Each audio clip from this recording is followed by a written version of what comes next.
2022ல் மறு வடிவமைக்கப்பட்ட ஹெல்ரைசர் படத்தின் மூலியமா பாதாள உலகத்தின் கொடூரங்களை பற்றி பார்க்க போகிறோம். ரைலி மெக்கென்ட்ரின்ற பொண்ணு திருட்டில் ஈடுபடுறா. அதன் வழியாக ஒரு பசில் பாக்ஸ் அவளுக்கு கிடைக்குது. அவளை அறியாமலேயே அந்த பசில் பாக்ஸை உபயோகப்படுத்தி நரகவாசிகளை வரவழைக்கிறா. அதுங்களுடைய கோரிக்கைகளை நிறைவேற்றி தரப்பட வேண்டிய கட்டாய நிலை அவளுக்கு ஏற்படுது. இன்பத்துக்கும் துன்பத்துக்கும் இடையில ஏற்பட்டு இருக்கிற இருண்ட அச்சத்தை ரைலியும் அவளுடைய காதலனும் எப்படி கையாள போறாங்க? நரகவாசிகள் கோரிக்கைகளை நிறைவேற்றி அவளுக்கு நெருக்கமானவங்களை பலி கொடுத்து சாத்தானோட ஒப்பந்தம் போட போறாளா? வலியே வாழ்க்கையாவும் உயிர் வாழ்வதே கொடூர கனவா மாறிய ரைலி சாத்தானோட என்ன ஒப்பந்தம் போட போறான்றது தான் கதையே. அப்படிப்பட்ட ஹெல்ரைசர் திரைப்படத்தோட கதையை மூவி ஸ்பாட்ல இல்லை இன்னைக்கு பார்க்க போறோம். வாங்க. திரைப்படம் எப்படி தொடங்குதுன்னா, ஜோயின்ற செக்ஸ் ஒர்க்கர் செல்வந்தரான ரோலன் வாய்ட்ஸ் கொடுக்குற அவர் வீட்டு பார்ட்டியில் கலந்துக்கிறான். ஜோயி இந்த பார்ட்டியில் கலந்துக்கிறதுக்கான முக்கியமான காரணமே ரோலன் வாய்ட்டை பற்றி டார்க்கஸ்ட் சீக்ரெட்ஸை தெரிஞ்சுக்கிறதுக்காக தான். பார்ட்டிக்கு வந்ததுலேருந்து வாய்ட்டை தேடிட்டு இருந்தான் ஜோயி. வாய்ட்டுடைய ஆட்களில் ஒருவரான செரீனா ஜோயியை சந்திச்சு வாய்ட்டை சந்திக்கணும்னா இன்னும் 10 நிமிஷத்தில் ஹால் எண்டுக்கு சேருன்னு சொல்லிட்டு போயிடுறாங்க. செரீனா சொன்ன இடத்துக்கு ஜோயி சேர அந்த ரூம்ல அங்கங்க பழங்காலத்து வித்தியாசமான பொருட்களை பார்த்துட்டே வரான். திடீர்னு வாய்ட் முன்னாடி தோன்றி ஜோயிக்கு எதிரே இருக்க ஒரு பசில் பாக்ஸ் எடுத்து சால்வ் பண்ண சொல்றாரு. சால்வ் பண்ணா ரிவார்ட்ஸ் எதுவும் கிடைக்குமான்னு ஜோயி கேட்குறான். அதுக்கு வாய்ட் ரிவார்ட் எனக்கு கிடைக்கும்னு சொல்றாரு. ஜோயி லெவல் 1 கம்ப்ளீட் பண்ணுறான். லெவல் 1 கம்ப்ளீட் பண்ணி முடித்த உடனே அந்த பசில் பாக்ஸ்குள்ளார மறைஞ்சு இருந்த கத்தி அவனுடைய கையை ஆழமாக அறுத்துடுது. ஜோயி கையில் இருந்து ரத்தம் கொட்டுது. அவன் கத்துன்னு கத்துறான். வாய்ட் அந்த நேரத்தில் வானத்தை பார்த்து வேண்டுறாரு. அந்த பசில் பாக்ஸ் ஆட்டோமேட்டிக்காக ஷேப் மாறிடுது.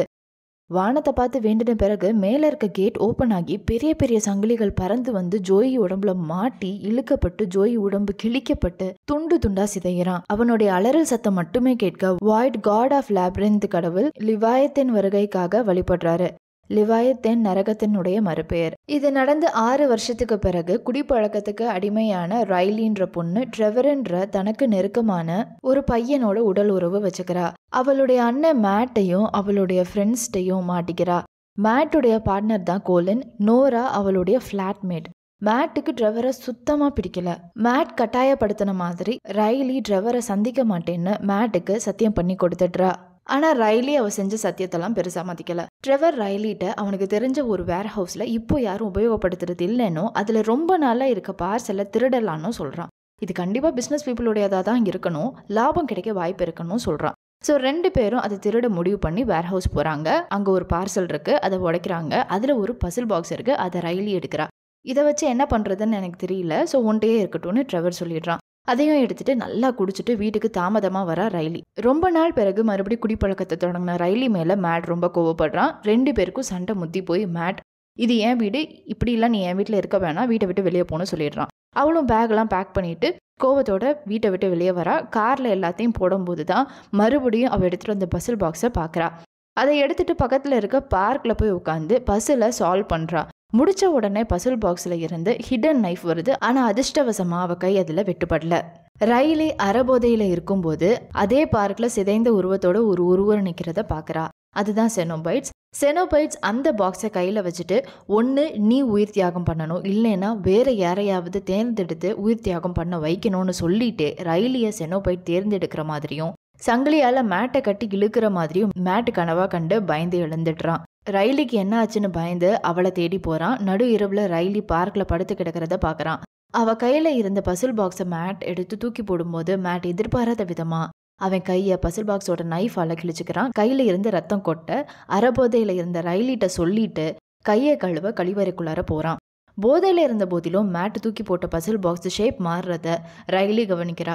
மேட்டையோ செனோபைட்ஸ் சூழ்ந்து அவன் முதுகுல இருந்து சதையை கிழிச்சு கொடூரமா கொல்ல அவன் அலறல் சத்தம் கேட்டு ரைலி பார்க்கறதுக்குள்ளார மேட் அங்கிருந்து போயிருந்தான். அவன் ரத்தக்கரை மட்டும்தான் அங்க மிச்சம் இருந்துச்சு. போலீஸ்லாம் விசாரணை செய்கிறாங்க. அவளால் தான் மேட் தொலைஞ்சிட்டான்னு கோலின் ரைலியை திட்ட தாங்க முடியாமல் வழியில் ரைலி ட்ரெவரை பார்க்க வரா. இந்த பசில் பாக்ஸை தொட்ட பிறகு தான் மேட்டை தொலைஞ்சிருக்கான். இந்த பசில் பாக்ஸ் யாருடையதுன்னு கண்டுபிடிச்சா மேட்டை கண்டுபிடிச்சிடலான்னு தோணுது அப்படின்னு ரைலி ட்ரெவர்கிட்ட சொல்ல 2 பேரும் சேர்ந்து வாய்ட் உடைய முன்னாள் வழக்கறிஞரான செரீனா மெனேக்கரை சந்திக்கிறாங்க. இதே செரீனா தான் ஜோயிட்ட ஃபர்ஸ்ட் சீன்ல பேச்சு கொடுத்தது. செரீனா தான் அந்த பசில் பாக்ஸை வேர் ஹவுஸில் ஒரு கண்டெய்னரில் யாரும் எடுக்கக்கூடாதுன்னு அடைச்சி வச்சிருந்தது தெரிய வருது. இந்த பசில் பாக்ஸ் ஒயிட்டுடைய வாழ்க்கையவே அழிச்சிருச்சு. அதே நிலைமை தான் ரைலிக்கும் நேரும்னு செரீனா சொல்கிறா.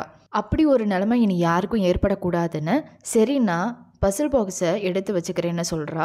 ரைலி அவள்கிட்ட இருந்து வாங்க முயற்சி செய்கிறா. அப்போது செரீனாவுடைய கை பசில் பாக்ஸ் கத்தியால் வெட்டுப்பட்டு காயம் ஏற்படுது. செரீனாவை மருத்துவமனைக்கு கூட்டிகிட்டு போகிறாங்க. யாரும் இல்லாத சமயத்தில் அவள் இருந்த அறை பக்கத்தில் இருந்து சுவர் பிளந்து அவளை தேடி செனோபைட்ஸ் வருது.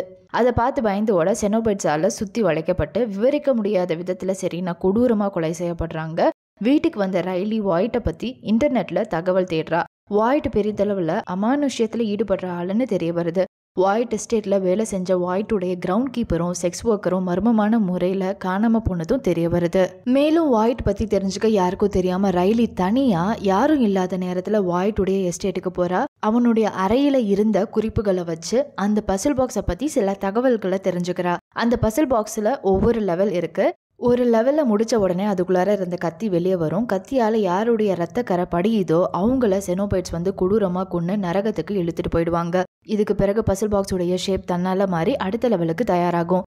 இந்த எல்லா லெவலையும் முடிச்சு யார் ஒவ்வொரு முறையும் பழி கொடுக்குறாங்களோ அவங்களுக்கு நரகத்தை பார்த்துக்கிற லெவியத்தன்ட்ட இருந்து நாம கேட்கிற பரிசு வழங்கப்படும். திடீர்னு அந்த எஸ்டேட்ல ரைலி மேட்டுடைய உருவத்தை பார்க்குறா. மேட் என்னை காப்பாற்றி வெளியே கொண்டு வர ரைலின்னு கேட்க அவனை கட்டி அணைக்கும் போது தான் தெரிய வருது மேட்டுடைய முதுகு தோல் உரிக்கப்பட்டிருந்தது. அதை தொட்டு அதிர்ச்சி அடைய அதே சமயத்தில் அவளுடைய நண்பர்களும் ட்ரெவரும் ரைலியை தேடி வாய்ட் எஸ்டேட்டுக்கு வந்திருந்தாங்க. அவங்கள பார்த்துட்டு மறுபடியும் திரும்பி பார்க்கும்போது மேட் அந்த இடத்துல இல்லை. ரைலி மேட்டுடைய பார்ட்னர் கோலின்ட்டு அவ தெரிஞ்சுக்கிட்ட எல்லா விஷயத்தையும் எடுத்து சொல்லி புரிய வைக்கிறா. அதே நேரத்தில் நோரா எஸ்டேட்ல இருந்த ரூம் எல்லாத்தையும் சுற்றி பார்க்குறா. ஒரு ரூம்ல நிறைய ஸ்விட்சஸ் இருக்கு. ஒவ்வொன்றா போட்டு பார்க்க அதில் ஒரு ஸ்விட்சை ஆன் பண்ணும்போது ஒரு சீக்ரெட் டோர் ஓப்பன் ஆகுது. அதுக்குள்ளார பார்க்க போன நோரா உள்ளார மாட்டிக்கிறா. அவள் சத்தம் கேட்டு ஓடி வந்த ட்ரெவர் எல்லா ஸ்விட்சஸையும் ஆன் பண்ணி மறுபடியும் சீக்ரெட் டோரை திறக்க முயற்சி செய்கிறான். ஆனால் முடியல. அதுக்குள்ளார மறைஞ்சிருந்த வாய்ட் நோராக்கு தெரியாம ரைலிட்ட இருந்து திட்டப்பட்ட பசில் பாக்ஸை வச்சு அந்த நைஃபால நோராவை முதுகுல குத்தி மறைஞ்சுக்கிறான். நோரா அலறல் சத்தம் கேட்டு வேற வழியில இருந்து வந்து அவளுடைய ஃப்ரெண்ட்ஸ் அவளை சந்திக்கிறாங்க. அடுத்து என்ன நடக்கும்னு நல்லா தெரிஞ்சிருந்த ரைலி செனோபைட்ஸ் வரதுக்குள்ளார கிளம்பணும்னு எல்லாரையும் கூட்டிட்டு வேன்ல ஏத்திட்டு புறப்படுறா. நோரா வெஹிக்கிள்குள்ள இருந்த போதிலும் செனோபைட்ஸால கடத்தப்பட்டு கொல்லப்படுறா. கொடூரத்தை பார்க்க முடியாம ட்ரக்கை நிறுத்தி எல்லாரும் வெளியே வந்துடுறாங்க. பசில் பாக்ஸ் இருக்கிறதுனால தானே இவ்வளோ பிரச்சனையும் அதையே இல்லாம ஆக்குறேன்னு சொல்லிட்டு ரைலி முடிவெடுத்து பசில் பாக்ஸை தூக்கி போட போறா. அப்போதான் செனோபைட்ஸுகளின் தலைவனான ப்ரீஸ்ட் ரைலியை சந்திச்சு பாக்ஸை தூக்கி போடாத, அதை வச்சு இறந்த உன் அண்ணன் மேட்டை கூட உயிரோட கொண்டு வரலான்னு சொல்லுது. அதுக்கு இன்னும் 2 லெவல் தான் பாக்கி இருக்கு. இன்னும் 2 பேர் உயிர் மட்டும்தான் நீ பலி கொடுக்க வேண்டி இருக்கும்னு சொல்ல ரைலி மனம் ஒப்பாம இல்ல 2 உயிரை பலி கொடுக்க நான் தயாரா இல்லைன்னு சொல்லிடுறா. ஸோ செனோபைட்ஸ் பாக்ஸோட கத்தியை வச்சு ரைலி கையை கிழிச்சு விட்டுடுது. செனோபைட்ஸ் இப்போ உன் ரத்தம் படிஞ்சிருக்கு, ஒன்னு உன் உயிரை கூட இல்லைன்னா வேற 2 உயிரை தேர்ந்தெடுத்து கொடுன்னு சொல்லுது. ரைலிக்கு என்ன பண்றதுன்னே தெரியல. அவளை தேடி ட்ரெவரும் கோலினும் அந்த இடத்துக்கு வந்து சேர்றாங்க. அவங்க வந்து கொஞ்ச நேரத்திலேயே செனோபைட்ஸ் ரைலியை கொல்ல வந்துடுறாங்க. அதுங்களை எதிர்த்து இவங்க 3 பேரும் போராடிட்டு இருக்காங்க. பல்லாலேயே கடிச்சு சதையை கிழிக்கிற சேட்ரர் கிட்ட ட்ரெவர் மாட்டிக்கிறான். அவன் கையில காவாசி பகுதியை சேட்ரர் கடிச்சு துப்ப நேரம் போயிட்டே இருக்கிற ரைலி சாமத்தியமா ஒரு யோசனை பண்ணி பசில் பாக்ஸ் நைஃபை சேட்ரர் மேல குத்திடுறா.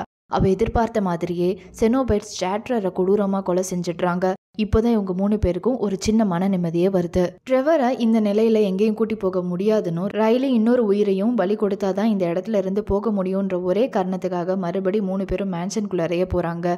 அந்த எஸ்டேட்டுடைய ஸ்டீல் டோர்ஸ் செனோபைட்ஸை உள்ள வர முடியாதபடி வாய்ட் கட்டியிருக்கான்னு தெரிஞ்சுக்கிறாங்க. இன்னொரு உயிரையும் எடுத்துட்டு போறதுக்காக செனோபைட்ஸ் வீட்டுக்கு வெளியவே காத்திருக்காங்க. ஏற்கனவே ரைலியுடைய பிளட் வேற அவங்கள்ட்ட இருக்கு. சப்போஸ் ரைலி யாரையும் தேர்ந்தெடுக்கலனா ரைலியுடைய உயிரை செனோபைட்ஸ் எடுத்துட்டு போயிடுவாங்க. ஒளிஞ்சிருந்த வாய்ட் தளர்ந்து போய் ட்ரெவரை சந்திக்க வரான். இங்கேதான் ஒரு உண்மை தெரிய வருது. ட்ரெவர் வாய்ட்டுடைய ஆளு. ட்ரெவரை ரகசியமா சந்திச்ச வாய்ட் லெவியத்தன்ட்ட இருந்து 2வது முறை வரம் கேட்பதற்காக ட்ரெவரோட வந்த ஆட்கள்ல ஒருவரை சீக்கிரம் கொல்ல சொல்லி வலியுறுத்துறாரு வாய்ட். சொல்ல போனா பசில் பாக்ஸை ரைலிட்ட சொல்லி எடுக்க வச்சு லெவல் எல்லாம் ட்ரெவர் மூலியமா கம்ப்ளீட் பண்ண சொல்லியிருந்ததே வாய்ட் தான். மறுபக்கம் ரைலியும் கோலினும் ட்ரெவருடைய உண்மையான முகம் தெரியாம பசில் பாக்ஸ் நைஃபை வச்சு இன்னொரு செனோபைட் ஆன அஸ்ஃபிக்ஸை கொல்ல திட்டம் போட்டுட்டு இருந்தாங்க. ஆனா அதுக்குள்ளார வாய்ட் பின்னாடி இருந்த எதிர்பாராத நேரத்துல கோலினை பசில் பாக்ஸோட நைஃபால குத்திடுறான். அதுக்கு பிறகுதான் ரைலி கோலினுக்கு வாய்ட் உயிரோட இருப்பதும் ட்ரெவர் வாய்ட்டுடைய ஆளுன்னு தெரிய வருது. ஜோயியை பலி கொடுத்த பிறகு வாய்ட்டுக்கு என்ன ஆச்சுன்னு வாய்ட் முழுசா சொல்றான். முதல் முறையா பசில சால்வ் பண்ண பிறகு லெவியத்தன் ரிவார்டு கொடுக்க வந்துச்சு. அப்போ வாய்ட் அதுகிட்ட புது பிளஷர்ஸ் அவன் லைஃப்ல வேணும்னு கேட்க லெவியத்தனும் வாய்ட்டுடைய முதுகெலும்புல ஒரு மிஷினை பொருத்தி நர்வ்ஸ் எல்லாம் அந்த மிஷின் வழியா சுத்தி போற மாதிரி அமைச்சு வாய்ட்டுக்கு அனுபவிக்க முடியாத நரக வழிய பிளஷர்ன்ற பேர்ல கொடுத்துச்சு. அவனுடைய உடல்நிலை மறுபடி சீரா கொண்டு வர்றதுக்கு தான் மறுபடி பசில முதல்ல இருந்து சால்வ் பண்றான். இந்த நிலையில அதற்கான முழு முயற்சியையும் போட்டு அவன் சால்வ் பண்ண முடியாதுன்றதுனால ட்ரெவரை வச்சு பசில் பாக்ஸை ப்ளே பண்ண வச்சான். இப்போ கடைசி உயிரா பலி கொடுக்க கோலினை தேர்ந்தெடுத்தாச்சு. அடுத்து செனோபைட்ஸ் உடைய வேலை தான். வாய்ட் லெவியத்தன்ட்டு வேண்டி வரவழைக்க தொடங்கிட்டான். கதவையும் ட்ரெவர் திறந்து விட கோலினை கொல்ல செனோபைட்ஸ் உள்ள வந்து துரத்த தொடங்கிட்டாங்க. வாய்ட் லெவியத்தன்ட்ட தன்னை ரிலீஸ் பண்ண சொல்லி கேட்கிறான். அப்போ செனோபைட்ஸ் உடைய தலைவன் பிரீஸ்ட் வாய்ட் அவனுக்கு ஏற்கனவே கொடுத்ததை விட ஹையர் ரிவார்ட்ஸை மட்டுமே கேட்க முடியும்னு எக்ஸ்சேஞ்ச் எல்லாம் பண்ண முடியாதுன்னு சொல்லிடுது. அதே சமயத்துல கோலின்ஸ் கொடூர சித்திரவதையை அனுபவிக்க தொடங்கிட்டான். சித்திரவதை செய்யற செனோபைட்ஸை தடுத்து நிறுத்தி ரைலி நான் இவனை தேர்ந்தெடுக்கலன்னு சொல்றா. செனோபைட்ஸ் அப்போ எக்ஸ்சேஞ்ச் மட்டும் தான் பண்ண முடியும்னு சொல்ல ரைலி பசில் பாக்ஸை வச்சு ட்ரெவரை குத்திடுறா. மறுபக்கம் வாய்ட் செனோபைட் பிரீஸ்ட் கொடுத்த ரிவார்ட் ஆப்ஷன்ல அவன் சூஸ் பண்ணது பவர். கோலினை விட்டுட்டு ட்ரெவரை கொடூரமா கொன்னு நரகத்துக்கு செனோபைட்ஸ் எடுத்துட்டு போயிட்டாங்க. வாய்ட்டுக்கு பழைய சித்திரவதையில இருந்து விடுதலை கிடைக்குது. அவனுக்கு பொருத்தப்பட்டிருந்த கருவி உடைஞ்சு விழுது. வாய்ட் ரொம்ப சந்தோஷப்படுறான். ஆனா அவன் சந்தோஷம் ஒரு நிமிஷம் கூட நீடிக்கல. பவர்ஸை ரிவார்டா தேர்ந்தெடுத்த வாய்ட்டை பெரிய பெரிய சங்கிலியால மாட்டப்பட்டு கட்டி நரகத்துக்கு செனோபைட்ஸ் எடுத்துட்டு போறாங்க. அடுத்து செனோபைட் பிரீஸ்ட் ரைலிட்ட நீ உயிர்த்தெழுதல் ரிவார்டை கூட தேர்ந்தெடுக்கலாம், உனக்கு மேட்டையும் உயிரோட கொண்டு வந்து தரோன்னு சொல்லுது. ஆனா நரகத்துல இருந்து வாய்ட்டுக்கு கொடுக்கப்பட்ட ரிவார்டை கவனிச்ச ரைலி மேட்டுடைய மரணத்தை நான் ஏத்துக்கிறேன், எனக்கு எந்த ரிவார்டும் வேணான்னு சொல்லிடுறா. எதுவுமே வேணான்னு சொன்னது அவங்க விதிப்படி லெமெண்ட்ன்ற பரிசுக்கு கீழே வரும். லெமெண்ட் மூலியமா இழப்பையும் அவமானத்தோடையும் வாழ்வன்னு சொல்லி செனோபைட்ஸ் ரைலியையும் கோலினையும் உயிரோட விட்டுட்டு கிளம்பிடுறாங்க. பசில் பாக்ஸ் மறுபடி லெவல் 1க்கான ஷேப்புக்கு மாறிடுது. கோலின் ரைலியை பார்த்து நீ சரியான முடிவு தான் எடுத்தியான்னு கேட்க ரைலி எதுவுமே சொல்லாம அமைதியா இருக்கா. பவர்ஸ் வேணும்னு கேட்ட வாய்ட்டை நரகத்துக்கு கூட்டி போன பிறகு கொடூரமா லெவியத்தன் வாய்ட்டை புது செனோபைட்டா மாத்திடுச்சு.